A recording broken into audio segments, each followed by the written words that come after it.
오늘 하나님께서 주시는 은혜의 말씀은 구약성경 에스라 3장 1절부터 3절 말씀입니다. 우리 다 같이 한 목소리 읽겠는데요.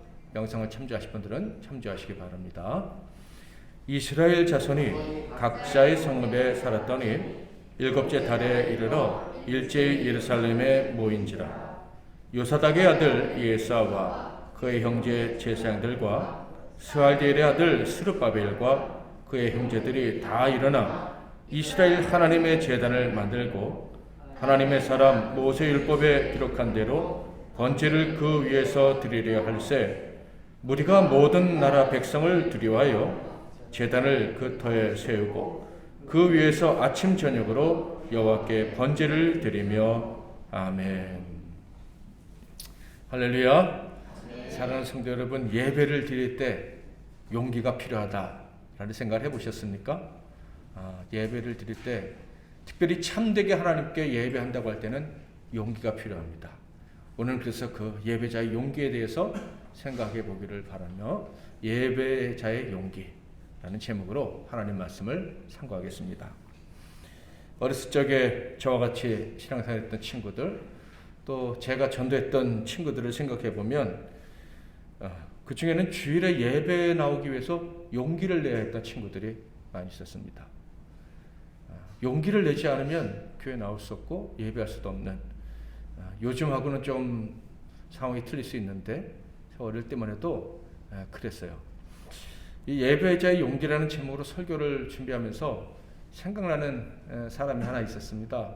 제 옛날 중고등부 가르쳤을 때 그때 제자인데 사실은 이제 큰 병에 지금 걸려가지고 굉장히 위험한 상태에 있는 그런 자매예요. 생각이 나서 전화를 했어요. 전화를 했었는데 통화가 안 됐었는데 전화가 꺼져 있고 마침 또 통화가 되더라고요. 그래서 기도도 해주고 이런저런 얘기를 하는데 저에게 그러더라고요. 목사님, 제가 제 인생에서 제일 잘한 일이 뭔지 아세요? 그러더라고요. 지금까지 살아오면서 제가 지금 이렇게 몸이 아프고 치료를 받으면서 항암 치료를 받으면서 제일 잘한 일 한 가지가 생각이 난대요. 그게 뭐냐 그랬더니 고등학교 3학년 때 부모님의 반대를 무릅쓰고, 사실 부모님이 반대하시는데 도망 나왔어요. 도망 나와서 수련회 참석한 게 자기 인생에서 제일 잘한 일이었다. 용기를 내서 그 하나님께 은혜 받고 예배 드리기 위해서 어떤 게 제일 잘한 일이었다 그러더라고요. 그때 그 결단이 그 자매에게는 사실 굉장히 놀라운 결과를 가져다 줬어요. 다른 친구가 있었는데 전교 1등 하는 친구가 있었고, 이 자매는 그렇게까지 공부를 잘하진 않았는데 그 학원도 빼먹고 부모에게 혼나고 수련회 참석한 다음에 수능을 봤는데 놀랍게도 전교 1등 하는 친구하고 같은 점수가 나와서 같은 교대에 들어가서 지금 초등학교 선생님을 하고 있어요. 물론 그때 수련회 가서 꼭 시험을 잘 봤다 그렇게 함부로 말하기는 어렵겠지만은, 그래도 제가 그때 그 결단이 하나님이 저를 오늘까지 살게 하시고 이렇게 또 치료비까지 다 준비할 수 있게 해주신 것 아닌가 하는 그런 얘기를 하더라고요. 그러면서 또 한 번의 용기를 내서 남은 인생을 살아야 되지 않을까, 하나님 앞에서 어떤 용기를 내서 내가 달려가면 또 남은 인생을 살게 해 주시지 않을까, 이런 얘기를 했습니다. 자, 많은 사람들이 예배를 드릴 때 용기가 필요하다고 지금 말씀을 드렸는데, 제 어렸을 때 친구들이나 또 제 제자 같은 사람들만 용기를 내었을까요? 용기를 내어 예배를 할까요? 아마 오늘 여기에 모인 이 작은 무리 중에도 용기를 내지 않았으면은 예배 자리에 못 나오셨을 분도 계시리라 저는 그렇게 생각을 합니다. 일주일간 너무 힘들어서 쉬고 싶은데 작은 용기지만 용기를 내서 나오신 분도 계실 거고, 또 뭐 이런 얘기 많잖아요. 교회 올 때마다 싸우는 사람들, 가족들. 사랑하는 가족과 관계가 너무 심하고 갈등이 힘들어서 마음속에 있는 화와 원망을 추스리기도 힘든데 그래도 시간이 돼서 예배를 드려야 된다는 생각에 또 용기를 내신 분도 계실 거고, 심지어 하나님이 갑자기 믿어지지 않고 또 의심이 찾아왔는데 그래도 예배는 드려야지 하면서 용기를 내서 오신 분도 있을 수 있고, 인간적으로 자존심 상하는 일이 너무 많아가지고 뭐 예배는 그냥 사람도 만나고 싶지 않은데 그래도 또 용기를 내서 예배 자리에 나오신 분도 있을 것이고, 원치 않는 죄 그리고 자기에게 한 약속 지키지 못하는 이런 것들 때문에 자괴감에 하나님 볼 면목도 없다라는 생각이 들었음에도 불구하고 예배 자리에 나오려고 용기를 내신 분도 있을 수 있고, 또 세상 사람들이 요새 교회를 막 비방하지 않습니까? 그런데 그래도 나 하나님 편에 서야 되는데 나도 모르게 또 세상 사람들이 교회 욕할 때 같은 편에 서서 괜히 내가 배신자 같은 마음이 드는데도 불구하고 그래도 용기를 내서 예배 자리에 나오신 분도 있을 수 있다. 제가 지금 몇 가지 예를 드렸지만 이런 문제 말고도 여러 가지 문제가 사실 우리가 하나님께 예배할 때 방해가 되는데 그럼에도 불구하고 용기를 내었기 때문에 예배 자리에 나올 수 있었다. 그렇게 생각을 합니다. 혹시 오늘 용기를 내야 예배 자리에 나올 수 있었습니다 라고 생각하시는 분이 있다면 정말 잘하셨어요. 그 용기를 하나님이 기쁘게 여기시고 영광을 받아주실 줄 믿습니다. 사실 예배를 통해서 하나님께 영광을 올려드리고 하나님이 영광을 받으시는 것만으로도 충분한 거예요. 그런데 하나님은 그렇게 용기를 내서 하나님께 예배한 자들에게 다음 과정이라는 놀라운 선물을 허락해 주시는 거예요.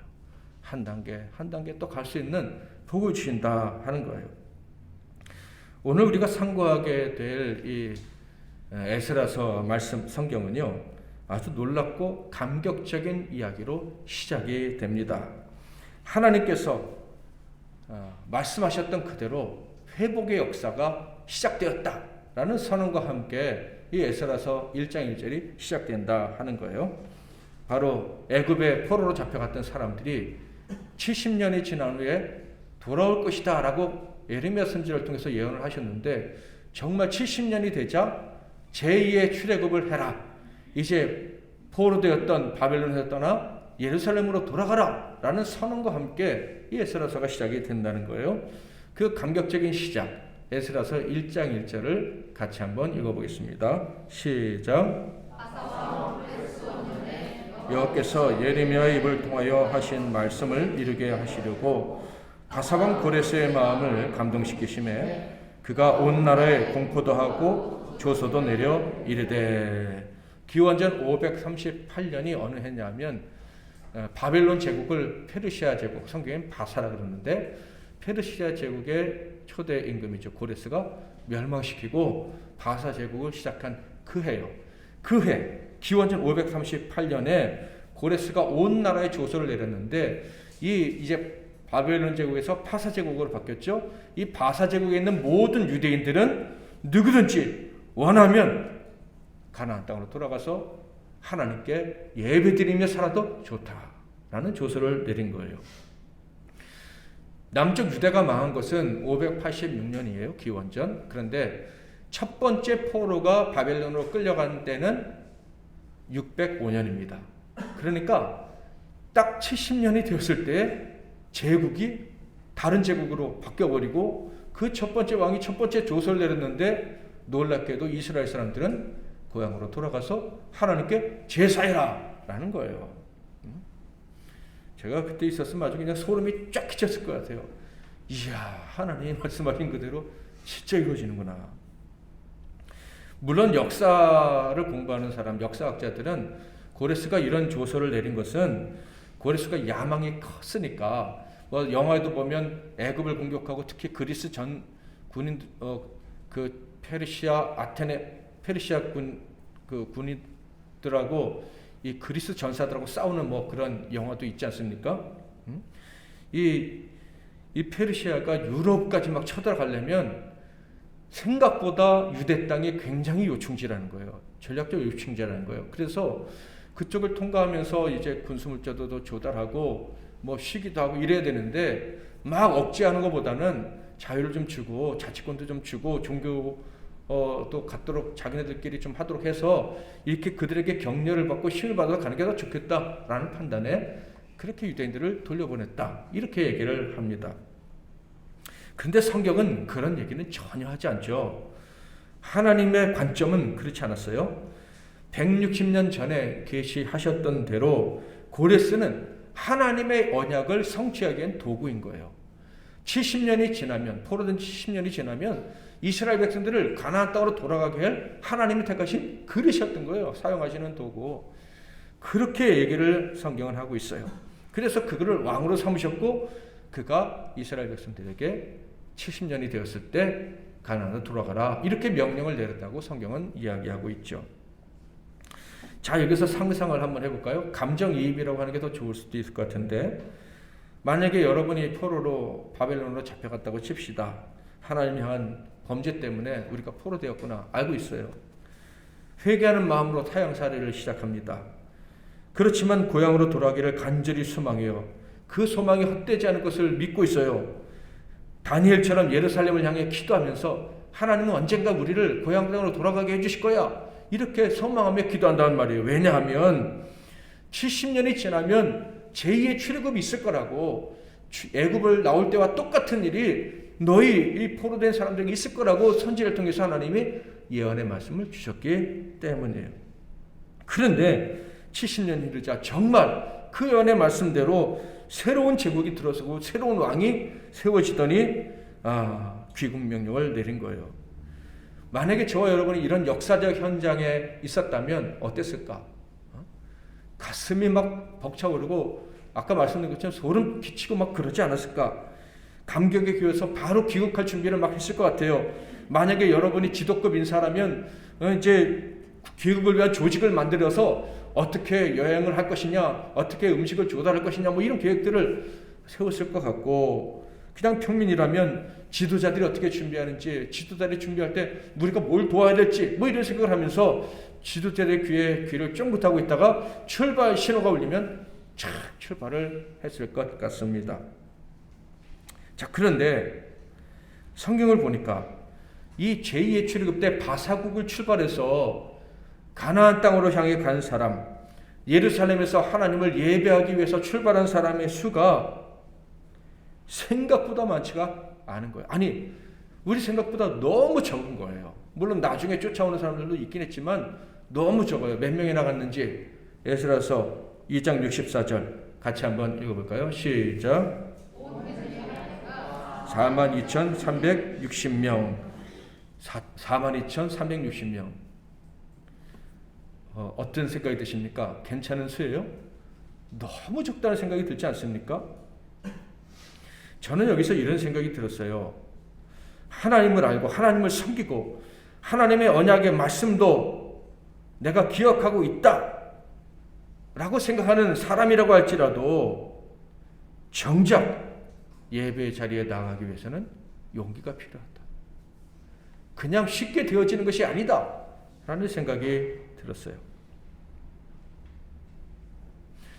물론 어떤 사람들은 나는 너무 쉽게 예배 자리에 가요. 뭐 하나의 갈등도 없이 뭐 시간 되면 언제나 예배 자리에 저는 당연한 게 나아갑니다 라고 생각하는 분이 있을 수 있는데 그렇다면 정말 감사해야 할 거예요. 그러나 많은 사람들, 대부분의 사람들은 믿고 있고 알고 있다고 한다 할지라도 심지어 하나님의 은혜를 경험했다 할지라도 용기를 내지 않으면 예배 자리에 가지 못할 수도 있다. 이것을 우리는 기억을 해야 할 거예요. 왜 유대인들 중에서 42,360명만이 예배를 위한 그리고 그 언약의 성취를 몸소 체험하기 위한 그 귀국길에 올랐을까? 우리는 왜 그랬는지 충분히 짐작할 수 있어요. 자, 여기서 제가 겨우라고 말씀을 드렸는데 포로로 잡혀간 사람들은 몇 명쯤이었을까요? 성경에는 기록되어 있지 않지만 유대인들 남쪽 유다, 그러니까 유다 지파, 베냐민 지파 사람들 거의 다 잡혀갔어요. 586년에 나머지가 싹 다 잡혀갈 때 몇 명이 갔는지는 정확히 알 수 없지만 절대 적지 않은 숫자였을 거예요. 586년보다 한 430년 전, 그러니까 다윗이 노년에 인구조사했다가 하나님께 혼난 적이 있죠. 그때 인구조사에서 보고가 들어왔는데 전쟁에 나가 싸울 남자만 50만 명. 그러니까 여자, 아이, 노인까지 하면 최소한 200만 명 가까이 되었을 거예요. 그런데 그때부터 430년이 지났으니까 인구가 최소한 줄지는 않지 않았을 거예요. 더 늘으면 늘었지 줄지는 않았을 거예요. 300만 명이 잡혀갔다고 칩시다. 그래서 그 드넓은 바벨론 제국의 곳곳에다 흩어져서 살았다고 해요. 거기서 또 얼마나 인구가 늘었겠어요. 최소한 400만 명이라고 치면 거기서 4만 명이면 1%다. 1% 정도밖에 안 되는 것이고, 인구를 아무리 줄여서 잡아도 5% 미만의 사람들만 예배하기 위해서 예루살렘으로 돌아갈 것을 결정했다라는 거예요. 왜 이 사람들은 하나님을 향한 믿음도 지켰고 유월절도 지키려고 하고 막 나름대로 신앙생활을 했는데 왜 귀향을 포기했거나 미뤘을까? 하나님 믿고 하나님의 언약이 성취되었다는 것을 보면서 기뻐하고 감사했지만 이미 자리 잡고 살던 그 자리를 버릴 용기가 없었던 거예요. 당연히 70년 동안 자리 잡고 살던 그 땅에서 자, 그거 다 버리고 예배하러 가서 거기서 새롭게 살아라. 신앙을 위해서 지금 네가 이루어 놓은, 힘들게 일궈 놓은 그 모든 것을 버려라 라는 말에 예스 하면서 갈 사람이 정말 얼마나 될까? 당연히 쉽지 않았을 거예요. 게다가 70년이라면요, 그 유대에서 잡혀올 때 1세대들은 아마 거의 세상을 떠났을 거예요. 그때 어른이었던 사람들은.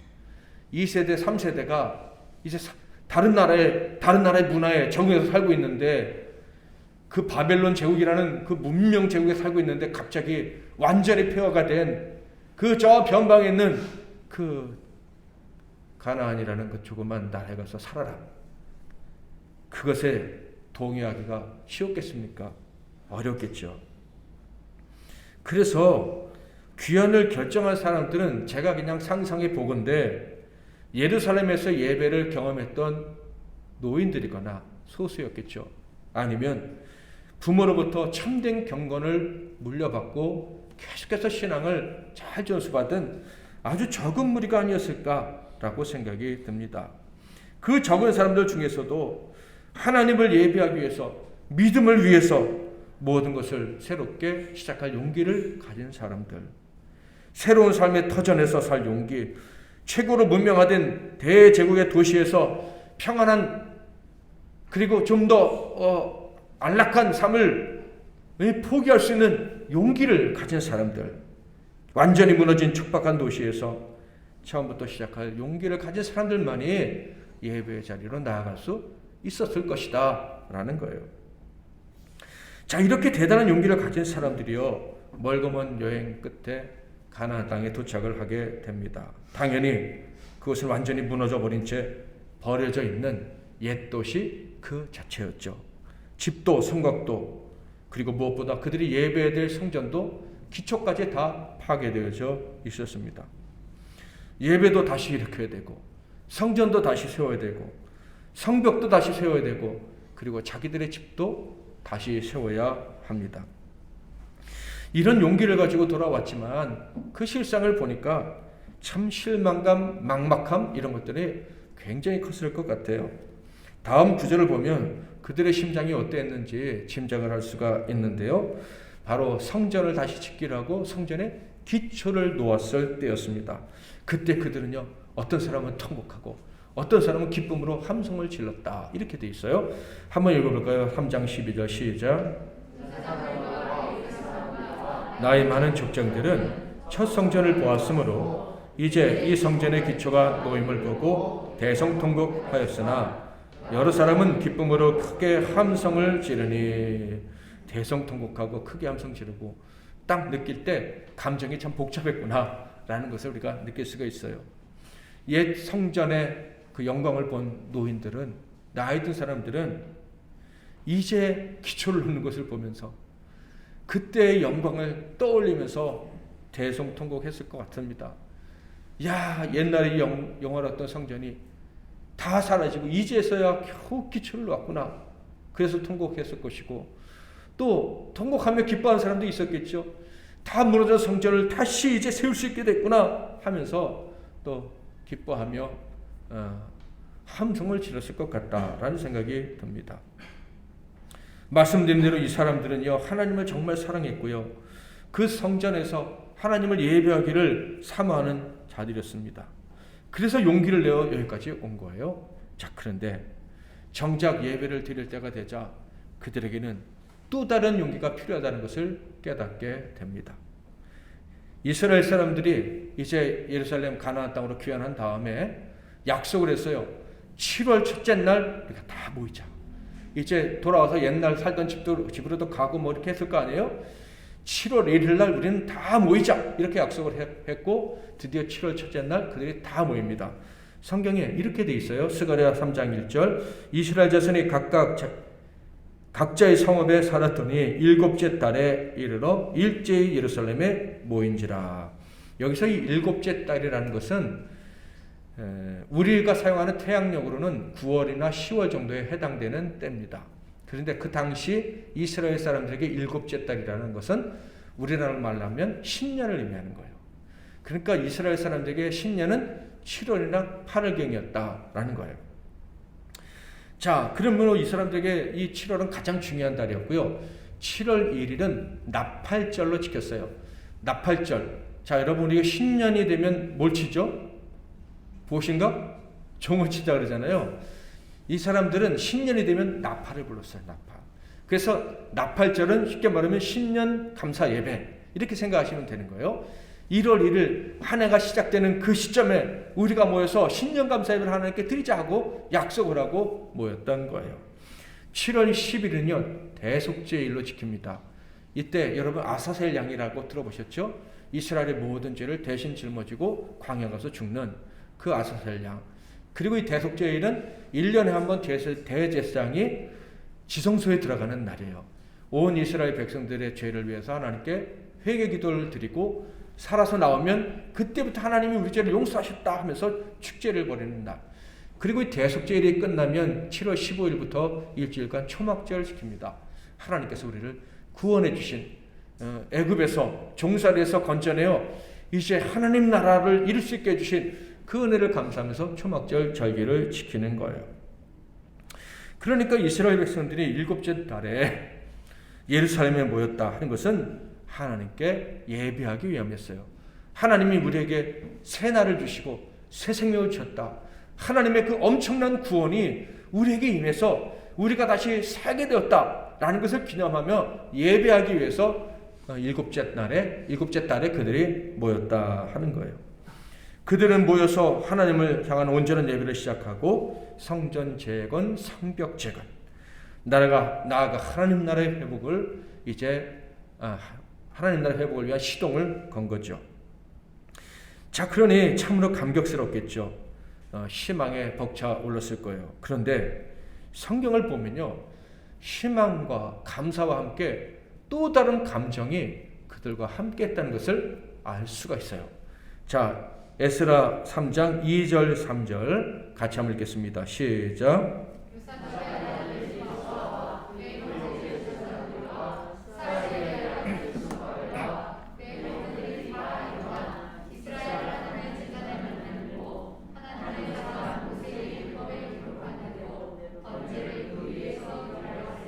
무리가 모든 나라 백성을 두려워하여 제단을 그 터에 세우고 위에서 아침 저녁으로 여호와께 번제를 드리며. 어떤 감정이 있었는지 발견하셨습니까? 두려움이라는 감정이 있었다. 신년 예배를 드디어 드리게 된 거예요. 드디어 대속죄일을 지킬 수 있게 된 거예요. 70년 만에.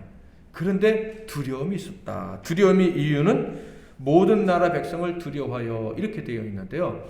이게 이제 우리나라 말로 번역하니까 조금 이렇게 이스라엘 백성들이 두려워했었다라고만 끝나는데 다른 그 자막 좀 보여주시겠어요? 이런 뜻입니다. 비록 그 땅 백성들로 인한 두려움이 그들 위에 있다고 할지라도. 그러니까 주변 나라 사람들 때문에 이스라엘 백성들이 굉장히 두려웠었다. 그랬는데 그 두려움에도 불구하고 아침 저녁으로 번제를, 제사를, 예배를 드렸다. 그러니까 무슨 뜻이겠어요? 두려웠지만 그 첫 번째 예배를 위해서 그들이 뭘 내었다? 용기를 내었다라는 거예요. 고레스의 칙령으로 돌아왔어요. 고레스 황제가, 대제국의 왕이 예루살렘에 가서 이스라엘 사람들 예배 드려라 해서 온 거예요. 그런데 왕으로부터 참 멀리 떨어져 있는 그 가나안 지방에 살고 있었던 수많은 사람들은 이스라엘 사람들이 예배하는 것을 좋게 본 사람들이 없었다는 거예요. 다 적대적인 감정을 가지고 저것들이 뭐 하나 보자 이렇게 봤다라는 거예요. 이들의 적대감은요, 그냥 단순히 시기심이나 미움 이런 게 아니었고요. 굉장히 조직적이고 굉장히 치밀했어요. 그래서 뒤에 이제 읽어보면 나오는데 성전 재건을 시작하자마자 방해 공작을 했는데 그것도 무섭게 방해 공작을 했는데요. 무려 몇 년간? 16년간이나 방해 공작을 했어요. 음해, 거짓 고발, 위협 같은 온갖 방법을 다 동원해가지고 예배도 제대로 못 드리게 하고 성전도 짓지 못하게 하려고 그렇게 했었다. 에스라 4장 23절 24절을 보면 아닥사스다 왕의 조소 초본의 르흠과 서기관 심세와 그의 동료 앞에서 낭독되매 그들이 예루살렘으로 급히 가서 유다 사람들을 보고 권력으로 억제하여 그 공사를 그치게 하니 이에 예루살렘에서 하나님의 성전 공사가 바사왕 다리오 제2년까지 중단되니라. 다리오 제2년은요 고레스 왕에 이어서 왕들이 바뀌었는데 그 고레스 원년부터 이때까지 16년 걸린 거예요. 그 16년 동안 성전을 못 지켜 하려고 그렇게 방해 공작을 했었다라는 거예요. 그러니까 이 많은 무리들의 적대감 때문에 고작 4만 2천 명 정도 되는 이 사람들은 굉장히 두려운 거예요. 예배를 드릴 때 공포심을 느낄 수밖에 없었다라는 거예요. 그런 상황에서 예배하려면 뭐가 필요해요? 용기가 필요하죠. 그렇다면 그들은 용기를 내어 예배하는 데 성공했나요? 3장 3절을 다시 한번 읽어보면 무리가 모든 나라 백성을 두려워하여, 이건 어떤 뜻이라고요? 비록 그 땅 백성들로 인한 두려움이 그들의 있다고 할지라도 제단을 그 터에 세우고 그 위에서 아침 저녁으로 여호와께 번제를 드리며 아멘. 성공했습니다. 두려웠지만 아침과 저녁으로 상번제라 그러죠. 아침 저녁에 한 번씩 번제를 드려야 되는데 그것을 드렸다. 상번제만 드린 게 아니에요. 7월 15일부터 시작되는 초막절 집회도 온전히 지켰다. 이렇게 기록되어 있어요.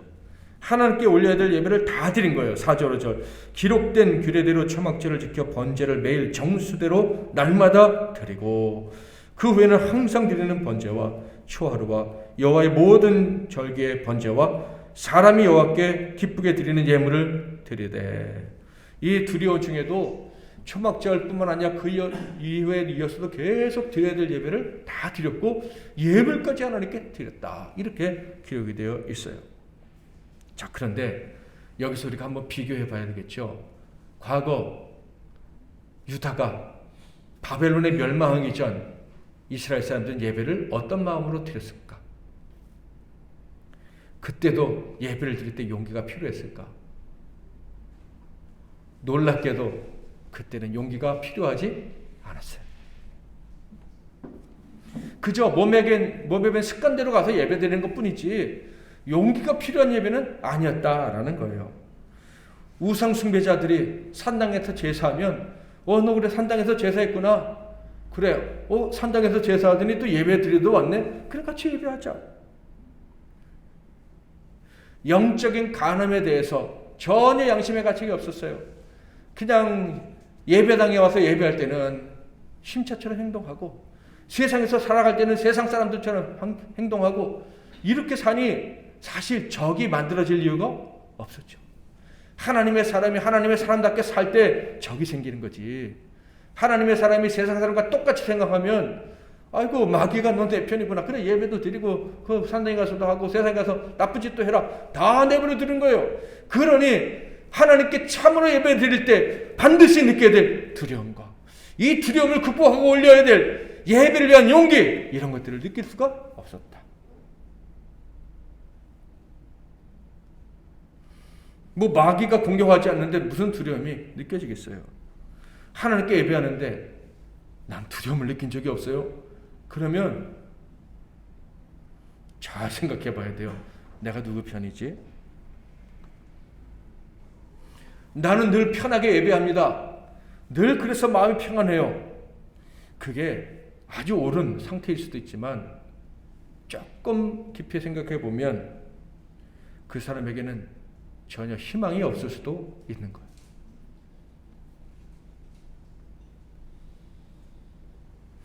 이스라엘 사람들이 포로 생활에서 돌아왔을 때, 그때는요 명백한 하나님의 때예요.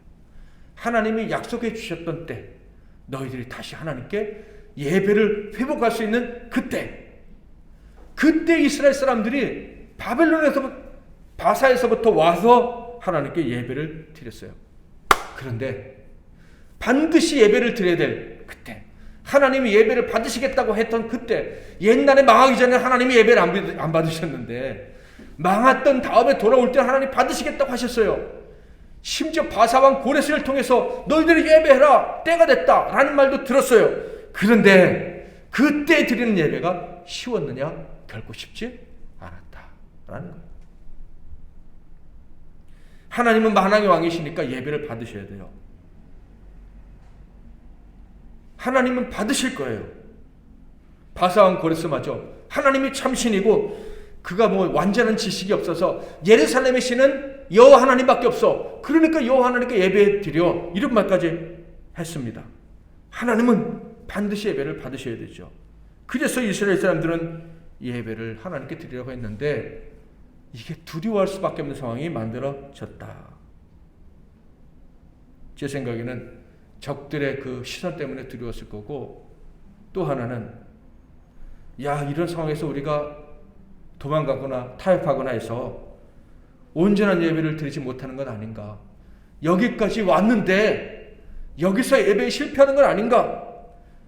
모든 것을 버리고 귀환한 우리의 삶이 험하게 끝나는 건 아닌가 라는 생각 때문에 또 두렵지 않았을까라는 생각을 해봅니다. 그러나 그들은 용기를 내어서 하나님께 예배했죠. 왜요? 지난주 설교 기억나십니까? 믿음은요, 내가 하나님께 영광 올려드리겠습니다 이게 아니라 하나님이 나와 우리를 통해서 영광 받아 주실 줄 믿습니다. 이게 믿음이라 했어요. 이 사람들에게 이런 믿음이 있었던 것 같아요. 하나님은 절대 멸시를 당하지 않으심을 믿으시기를 바랍니다. 택하신 자들 통해서 영광을 받아주십니다. 저희가 힘들다고 포기한다면 다른 사람을 통해서 영광을 받으시겠죠. 그러니까 영광 올려드릴 수 있을 기회를 놓치지 말고 영광 올려드려야 돼요. 이번 주일에 새벽 예배 때 이런 말씀도 드렸었는데, 이 다윗이 어떻게 그 원수까지도 사랑할 수 있었을까라는 그 주제로 잠깐 말씀을 드린 적이 있었는데, 그에겐 눈이 있었다. 하나님의 설계도를 읽어낼 수 있는 눈이 있었다. 그 명작을 보고 감탄할 수 있는 눈이 있었다. 큰 그림을 볼 수 있었기 때문에 사랑하고 용서하고 내 것을 다 줄 수 있었다라는 말씀을 새벽에 드렸는데요. 하나님은요, 반드시 영광을 받아 주십니다. 이게 우리가 받아야 될 큰 그림이에요. 자, 옆에 계신 분들 한번 보시겠어요? 이분들이 하나님의 계획 가운데 있는 분들인 줄 저는 믿습니다. 이분들을 통해 영광 받아 주실 줄 믿습니다. 그러면 좀 서운해도 불쌍히 여기고, 좀 서운해도 사랑하고 내 것을 내어주고 함께 살 수 있는 건 아니겠어요? 아멘. 참으로 용기를 내는 사람들은요, 하나님의 큰 그림을 볼 수 있는 사람들이에요. 용감한 사람들은 하나님의 계획을 알기에 내 것을 다 내어주고 사랑할 수가 있는 거예요. 하나님을, 그리고 이웃을. 이스라엘 사람들은 하나님의 그림을 볼 수 있었던 것 같아요. 그러니까 그 적은 수의 무리에 속해서 가나안 땅으로 왔고, 그리고 용기를 내서 예배를 할 수 있었다 하는 거예요. 오늘 말씀을 통해서 우리는요, 예배하는 자에게 용기를 요구하신다는 그 하나님의 뜻을 꼭 기억하고 앞으로 살았으면 좋겠습니다. 그리고 용기를 내야지만 하나님께 참되게 예배하시는 상황을 하나님 또 만들어 주셔요. 아마 이미 경험하고 지금까지 오신 분도 계시겠지만은 참되게 예배하는 사람들은요, 그렇게 쉽게 예배를 드릴 수 있는 것이 아니라는 것을 알아요. 정말 작은 것부터 극복하고 이겨내야지 예배를 드릴 수 있는 거예요. 오늘 우리가 예배를 드릴 때 아직 음향 시스템이 아직 완비가 되지 않아가지고 우리 송집사님 찬양 인도할 때 내 생각에 순간순간 용기를 냈을 것 같아요. 야, 이 음향이 이렇게 시끄럽지? 그럼에도 불구하고 하나님께 찬양을 해야 되는데, 맞죠? 용기를 내지 않으면 이게 힘든 상황이 우리에겐 참 많아요. 그 뭐가 내 생각대로 맞지 않고 막 이게 사람도 마음에 안 들고 이런 상황이 있는데도 하나님께 정말 예배해야 된다 하는 사람들은 순간순간 싸워야 되고 순간순간 용기를 내야지만 하나님께 예배를 드릴 수가 있어요. 특별히 믿는 사람들이 예배할 때 갖는 용기란 구체적으로 이런 거예요. 모든 상황보다 더 중요한 것은 하나님이 나를 택하시고 구원해 주셨다. 하나님이 여기에 계시고 우리와 함께 하신다. 그분이 영광을 받으셔야 된다. 아멘. 여기에 집중하는 것이, 이것이 우리의 삶의 최우선순위가 되는 것이 용기의 근원입니다. 그것을 가지면, 그 마음이 있으면 어떤 적개심이라든지 어떤 방해거리라든지 우리가 이겨내고 예배에 성공할 수가 있는 거예요. 생각해 보세요. 예배를 방해하는 그 적개심을 가지고 우리를 노려보는 사람들은요, 외부에만 있는 게 아니에요. 우리의 내부에도 있어요. 혹시 교회 안에서 경험해 보셨을 수도 있어요. 보통 위선자라고 성경에서 부르는, 회칠한 무덤이라고 부르는 그런 사람들, 예배를 멸시하고 예배를 자기의 야망을 위한 도구로 이용하는 사람들도 얼마나 많습니까? 자기 자랑을 위해서 예배를 이용하는 사람들이 세상에 너무 많습니다. 심지어 그 예배하는 나를 노려보는 사람은 내 안에 있는 또 다른 나도 있어요. 야, 네 꼬라지를 알아라. 네가 무슨 자격으로 하나님께 예배해? 하면서 내 안에 있는 또 다른 나가 나를 노려보는 거예요. 그래서 참되게 예배할 용기를 잃어버릴 때가 많다. 그래서 우리는 예배 드릴 때는 언제나 용기가 필요한 거예요. 이사야 선지자가요, 예배 자리에 나가는 사람들에게 이렇게 얘기를 합니다. 같이 한번 읽어보겠습니다. 이사야 55장 1절 시작. 물러나오라. 돈 없는 자도 오라. 너희는 와서 사 먹되 돈 없이 값없이 와서 포도주와 젖을 사라. 자격이 없어도 괜찮아. 부족해도 괜찮아. 오직 구원하시는 하나님의 은혜에만 초점을 맞추고 나와라. 예배하는 자는 하나님께만 초점을 맞추고 그분이 베푸실 구원의 은총만 바라며 나와야 되는 거야. 예배하는 자에게 필요한 것은 공로가 아니고 능력이 아니고 재능이 아니야. 하나님의 은혜에 기대하는 마음, 그것이 예배자에 필요한 요소다라고 얘기하는 거예요. 그리고 그렇게 담대하게 나와서 예배하기만 하면 하나님이 예배를 받아주실 뿐만 아니라 영혼을 살려주신다. 곧 은총을 베풀어 주신다. 이사야 55장 3절 너희는 귀를 기울이고 내게로 나와 들으라. 그리하면 너희의 영혼이 살리라. 내가 너희를 위하여 영원한 언약을 맺으리니 곧 다윗에게 허락한 확실한 은혜니라. 히브리서에는 이렇게 교훈하죠. 4장 15절 16절 같이 읽겠습니다. 시작.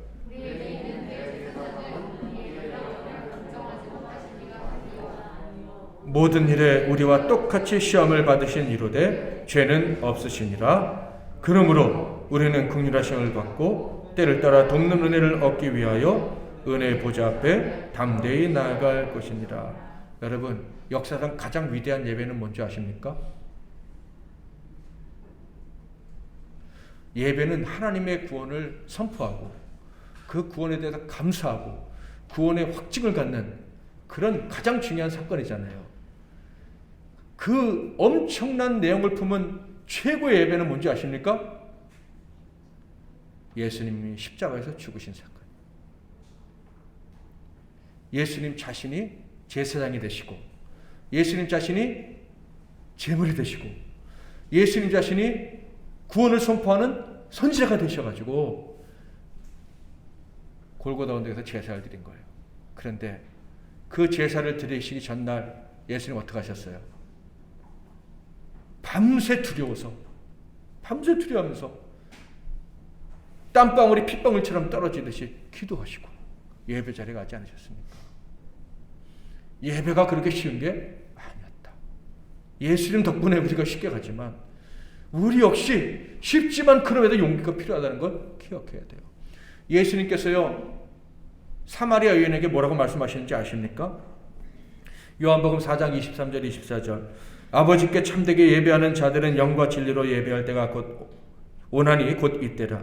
아버지께서는 자기에게 예배하는 자들을 찾으시느니라. 하나님은 영이시니 예배하는 자가 영과 진리로 예배할지니라. 이 사마리아 여인이 누굽니까? 사람들이 자기를 향한 편견 때문에 그리고 자기가 지은 그런 추악한 죄악들 때문에 예루살렘에서 예배하면 된다는 걸 알고 있지만 예루살렘에 가서 예배할 엄두도 내지 못했던 여인이었어요. 그런데 하나님이 그 여인에게 예수님이 뭐라고 하셨어요?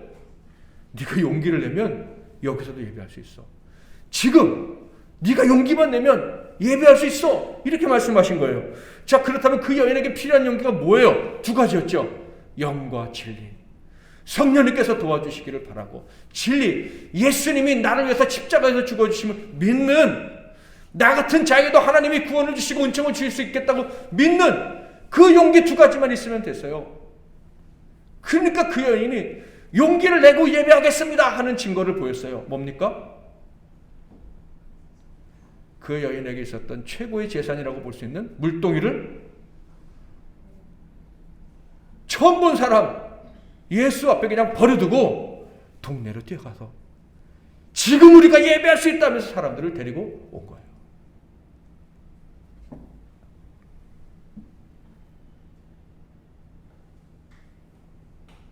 제가 목회를 하면서 가슴이 참 아플 때는 예배하러 온 많은 사람들이 하나님만을 높이려는 참된 예배에 대한 깨달음 그리고 용기를 가지고 나오기보다는 야망, 욕심, 비굴함 이런 것들을 가지고 예배에 나온 것처럼 느껴질 때 그때가 참 힘든데 참 많이 목격한 것 같아요. 어쩌면 여러분도 그런 상황들, 사람들을 많이 목격하면서 이게 무슨 예배야 하면서 많은 시간들을 허비했을 수도 있다라고 생각이 됩니다. 그러나 그렇기 때문에 지금 이 구원의 때, 마지막 추수의 때 우리는 참된 예배자가 되어야 합니다. 용기를 내어서 어떻게 하면 하나님께서 기뻐하시는 예배를 드릴 수 있을까? 힘을 내어서 예배하려는 열정으로 불타올라야 된다 생각을 합니다. 모든 방해를 뚫고 오직 예수 그리스도의 십자가의 보혈을 의지해서 우리 삶의 가장 중요한 것은 하나님을 예배하는 것이라는 그런 믿음을 가지고 우리의 자격지심을 포함한 세상의 어떤 방해 공작을 다 뿌리치고 용감하게 예배할 수 있는 저와 여러분이 될 수 있기를 바랍니다. 하나님 우리를 택하셨으니까 우리를 통해 영광 받아주시기로 작정을 하셨으니까 우리가 온전히 예배 드릴 때를 기다리십니다. 혹시 70년을 기다리게 하실 분 계십니까? 하나님은 기다리게 하지 말고 오늘 그리고 내일 날마다 하나님께 예배하는 저와 여러분 될 수 있기를 바랍니다. 평생 용기 있는 예배자가 될 수 있기를 축복합니다. 옛날 어른들 생각하면 무슨 예배할 건수를 잡으려고 그렇게 애써가지고 틈만 나면 예배했다라는 생각이 저는 들어요. 그런데 요즘은 어떻게 하면 예배를 좀 줄여볼까 핑계대는 때가 아닌가 하는 생각이 좀 들기도 합니다. 바라기는 가정에서나 직장에서나 어디서나 우리는 예배자로 살아야 된다는 것을 기억하고 특별히 우리가 모여서 예배할 때는 온 마음을 다해 하나님께 예배하기 위해서 용기를 낼 수 있기를 주님의 이름으로 축원을 드립니다. 용기 있는 예배자들이 되셔서 하나님을 기쁘시게 해드리고 마지막 때 사마리아 여인 같은 참된 예배자가 있다. 어디에 MBC는 교회에 있다. 그런 하나님의 칭찬이 있기를 주님의 이름으로 축복합니다. 우리가 모든 나라 백성을 두려워하여 제단을 그 터에 세우고 그 위에서 아침 저녁으로 여호와께 번제를 드리며 기록된 규례대로 초막제를 지켜 번제를 매일 정수대로 날마다 드리고. 아멘.